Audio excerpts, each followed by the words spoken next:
Vous êtes déjà sûrement demandé à quoi correspondait la résolution ou la taille d'une photo que vous regardez ou encore d'une vidéo que vous visionnez. La résolution, c'est quoi?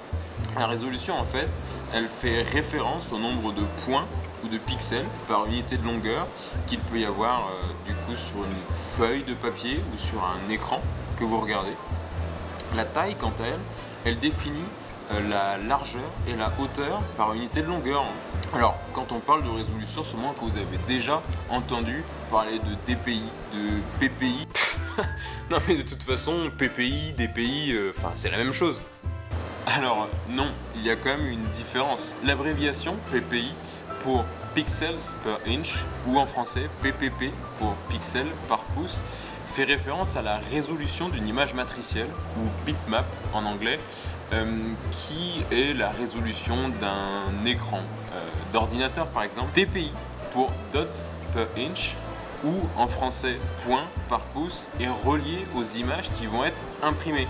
Alors sur un écran, la résolution de votre image n'a pas beaucoup d'importance. En effet, que celle-ci soit en 72, en 150 ou encore en 300 ppi, cela n'a pas beaucoup d'importance puisque l'image ne va pas forcément moins bien paraître sur votre écran. Alors, c'est donc au moment de l'impression de la numérisation de votre image que la résolution va avoir beaucoup d'importance. Généralement, une image haute résolution produira une impression de meilleure qualité. Prenons maintenant l'exemple d'une même image, mais avec 4 résolutions différentes, soit 21, 72, 150 et 300 ppi.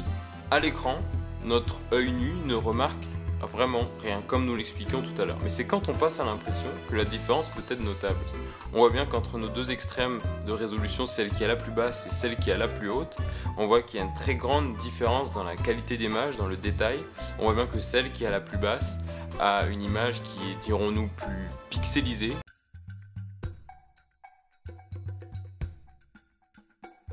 On appelle format portrait une image ou une photo dont la hauteur est supérieure à la largeur. Ce format-là est utilisé surtout pour, disons, des formats qui sont plus rapprochés, pour que ce soit pour un objet ou une personne. On appelle format paysage une image ou une photo dont la largeur est supérieure à la hauteur. Là, on utilise cela pour un format qui est plus large, pour un paysage par exemple. C'est un format qui se rapproche beaucoup de l'œil humain.